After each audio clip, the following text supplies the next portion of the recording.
रश्मि और अमर लॉकडाउन के चलते डेटिंग ऐप पर मिलते हैं। उसी बीच उनकी बॉन्डिंग बहुत अच्छी बन जाती है और दोनों एक दूसरे से प्यार करने लगते हैं। बस लॉकडाउन खत्म होते ही चट मंडी पट शादी। उससे पहले घर में बात तो कर लो। अरे माँ पापा कभी मना नहीं करेंगे। अमर की बात सुन रश्मि खुश हो जाती है। ऐसे ही दिन बीतते हैं और देखते ही देखते लॉकडाउन खुल जाता है, जिसके अगले ही दिन अमर अपने परिवार के साथ रिश्ता लेकर रश्मि के घर पहुंच जाता है। अभी लॉकडाउन खुला ही है और कोरोना तो खत्म भी नहीं हुआ, इसलिए ज्यादा कुछ ना करके अगले कुछ दिनों में छोटे फंक्शन के साथ शादी कर लेते हैं। अमर के पापा की बात पर सब सहमत हो जाते हैं। कुछ दिन बाद दोनों की शादी हो जाती है और रश्मि अपने ससुराल पहुंच जाती है। बेटा, शादी तो तूने अपनी मर्जी से कर ली, लेकिन बहू को बोल देना इस घर में हुक्म मेरा ही चलेगा, इसलिए अपना राज जमाने की कोशिश भी ना करें। माँ, रश्मि को यहाँ सिर्फ प्यार, आशीर्वाद और अपनापन चाहिए, पैसा या राज नहीं। बेटी की बात पर सास मुंह बनाए वहां से चली जाती है और अब वो हर रोज रश्मि को परेशान करना और ताने देना शुरू कर देती है। देखो, ये है आजकल की लड़की, इंटरनेट पर लड़कों से बातें करते हुए इन्हें शर्म भी नहीं आती, और यहाँ तो देखो कितनी सीधी सुशील बनकर दिखा रही है।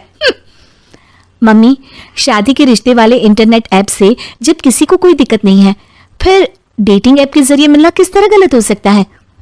रश्मि के डेटिंग ऐप वाली बात सुन उसकी हैरान सास तुरंत तुनक कर पूरे घर को सिर पर उठा लेती है, जिसकी आवाज सुन अमर और उसके पापा भी वहां आ जाते हैं। हाय मेरी माता, इतना बड़ा झूठ! डेटिंग ऐप को इंटरनेट के जरिए मिली है बोलकर इस कलमुही को मेरे सर ला बिठा दिया। अरे नासपीटी, तुझे जरा भी शर्म नहीं आई? वहां न जाने कितने लड़कों से गुलू गुलू करके तुझे मेरा ही लड़का मिला था फंसाने के लिए। मां, मुझे तो समझ नहीं आ रहा क्या बोले जा रही हो। डेटिंग ऐप इस्तेमाल करना कोई अपराध नहीं है, और तुम रश्मि को ऐसा कैसे बोल सकती हो? मैं भी तो था उस ऐप पर। पहले उसके लिए माँ से झूठ बोला और अब लड़ाई कर रहा है।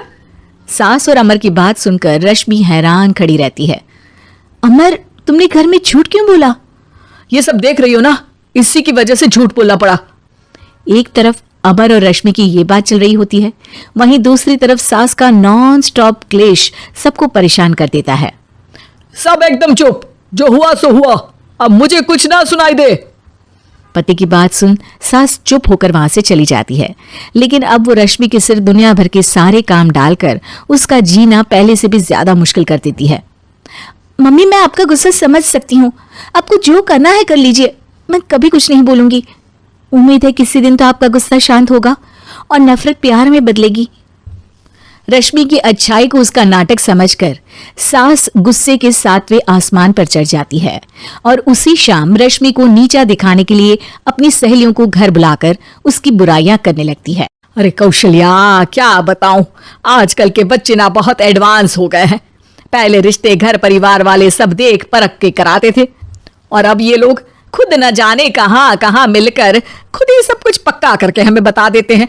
लड़की का कैसा दिन धर्म, कैसा ईमान, कैसा चरित्र कुछ नहीं पता, बस प्यार किया और घर लाकर बिठा देते हैं। अरे ऐसा क्यों बोलती हो? आजकल बच्चे अपने आप में बहुत समझदार हो गए हैं, और फिर पूरी जिंदगी तो उन दोनों को ही साथ निभानी है। अपनी पसंद से शादी कर भी ले तो क्या दिक्कत, तू ही देख ले, पहले इतना अच्छा बेटा और अब सोने पर सुहागे जैसी सर्वगुण संपन्न बहू। और पता है, अभी कुछ दिन पहले मेरी बेटी ने मुझे डेटिंग ऐप के बारे में बताया, जहां लड़का लड़की अपनी पसंद से अपने आप एक दूसरे को चुन लेते हैं, और फिर अगर सब सही रहता है तो बात आगे भी बढ़ जाती है। अरे इसमें इतना खुश होकर क्या बता रही हो? ये तो गलत है। न जाने कौन क्या है, कितना झूठ कितना सच है। अरे पर सोचो, जब तुम किसी के बताए रिश्ते को देखने जाते हो तो क्या एक ही बार देखने से सच झूठ का पता लगा सकती हो? जरूरी नहीं कि बच्चों का लिया फैसला हमेशा गलत हो। अरे बहुत बार हमसे भी तो गलत फैसले होते हैं ना। अच्छे बुरे लोग तो हर जगह मिल सकते हैं, फिर इसमें सिर्फ बच्चे ही गलत कैसे? सहेलियों की बात सुन सास सोच में पड़ जाती है, और इसी तरह कुछ दिन बीत जाते हैं, जिसमें ना तो वो रश्मि को परेशान करती है और ना ही कोई ताना सुनाती है, जिसे देख रश्मि परेशान हो जाती है।